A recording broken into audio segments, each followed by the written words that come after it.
مزن الدولة مادة كلام الواي مصر دون إلا سولا أخذت تفيد هذا أكبر يا ولد كبر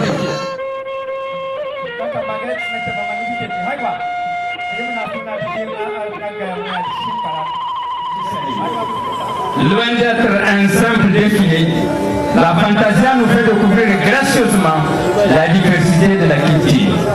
On a coutume de dire que la culture est l'identité d'un peuple, et un peuple sans culture est un peuple sans âme. Ainsi, Excellence, les festivaliers, chameliers et annières, drapés dans des étoffes précieuses, blancs et indigo,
Admirer les vibrations dégagées par ces athlètes Peul Wadabe qui ont un carnaval exceptionnel, qui organisent des concours de beauté. Et les Peul Wadabe ont aussi une culture merveilleuse. Admirer toutes ces vibrations artistiques. Ils sont fiers d'être à l'édition de la cure salée. Et regardez bien, ils sont en transe.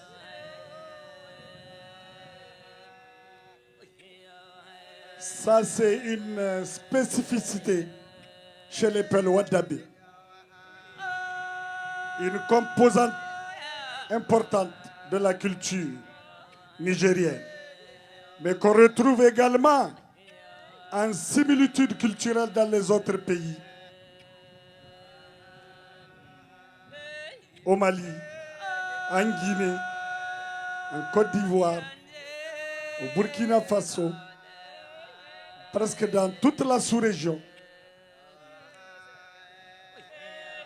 Ailleurs, quand on parle de Peul Wadabe, on parle de Peul Bororo. Mais Bororo veut dire qu'ils suivent les animaux, qui sont derrière leur troupeau. Mais l'appellation authentique, Peul Wadabe.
كسي النبي مرسا وانبازم ويقال ستة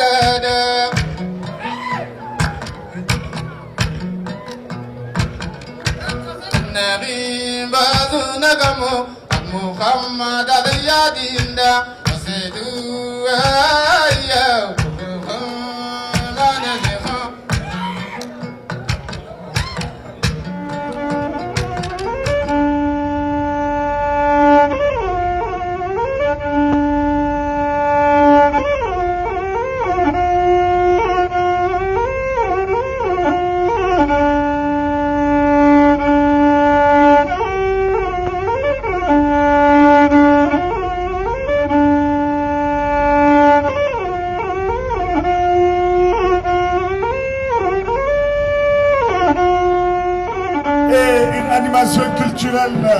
de grande facture. Nous avons vu défiler ici des artistes de valeur. Et je rappelle que ce soir, la nuit sera animée, le site sera animé, cesse de répercuter l'événement partout dans la planète. Merci donc à tous ceux qui ont fait le déplacement. Merci à nos forces de défense et de sécurité. Merci aux éléments du commissariat chargé des grands événements.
Les trois premiers sont en tête.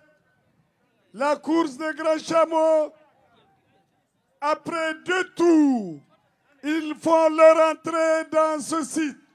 Le premier, eh bien, admirer la cadence, il reçoit son numéro des organisateurs, le deuxième, le troisième.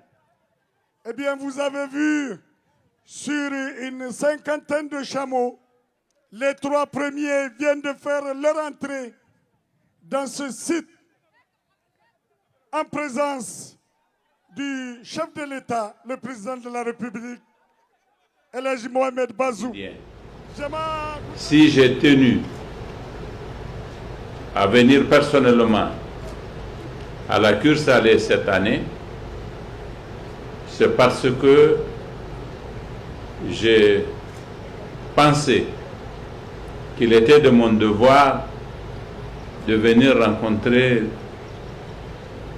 ces représentants de nombreuses couches nigériennes qui vont prendre part à cette manifestation et en particulier avoir l'occasion de m'adresser aux participants au présent forum. Parce qu'en effet, le contexte de la vie de notre pays aujourd'hui est très marqué par les questions de sécurité et de paix. La zone sahélo-saharienne est en proie à un phénomène inédit depuis quelques années, en particulier depuis l'année 2012, suite aux événements qui se sont passés au Mali, lesquels ont pris de l'ampleur dans ce pays et se sont étendus pour affecter tous les pays du voisinage. La zone du nord du Mali, c'est le nord-ouest du Niger. Et notre pays, plus qu'aucun autre, a été affecté par ce phénomène, par un effet de contagion tout à fait compréhensible. Et dans l'exposé qui a été fait à travers le mot introductif du général Tarka, président de la Haute Autorité à la consolidation de la paix, dans ce mot, il ressort très clairement que si on devait être rigoureux et aller en profondeur pour comprendre les phénomènes tels qu'ils se manifestent à nos sens aujourd'hui, on verrait qu'à l'origine, à plusieurs égards, il y a cette problématique de la crise du pastoralisme, due à trois phénomènes, comme vous le savez très bien. Le phénomène des sécheresses, induit par la faiblesse des précipitations, la faiblesse des pluies. Tout à l'heure, il avait parlé de l'isouette 350. Aujourd'hui, s'il faut chercher l'isouette 350 au Niger, on irait très loin au sud, malheureusement.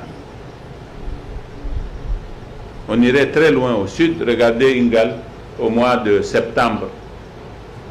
Et ce visage de Ingal, c'est à peu près le visage de toute la zone pastorale, qui est la preuve d'un certain avortement, tout simplement, c'est le mot qui me paraît le plus approprié, de la saison des pluies. Une rupture de pluie prématurée au mois d'août, à la mi-août tout simplement, pour certaines zones. Cela a pour effet un pâturage insignifiant, mais aussi très peu d'eau. Et cela aura pour conséquence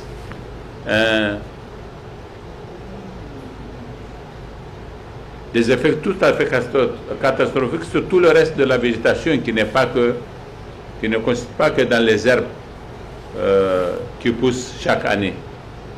Ce sont les forêts qui vont être concernées, ce sont les arbres de façon générale qui sont aussi un autre facteur d'apport alimentaire pour les animaux.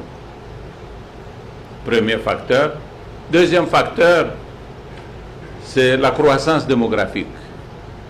Chez nous, vous le savez bien, nous étions moins de 3 millions en 1960.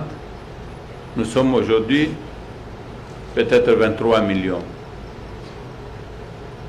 Notre population s'est accrue par 7 quand les quantités de pluie qui tombent se sont réduites considérablement et que les terres sur lesquelles nous devons vivre se sont amenuisées au sens où ce qu'elles peuvent nous offrir, c'est littéralement amenuisé en effet.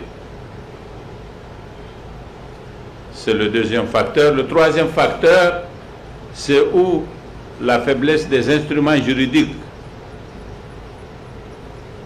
conçus ou nécessaires en tout cas pour gérer la cohabitation entre des communautés qui se livrent à des activités économiques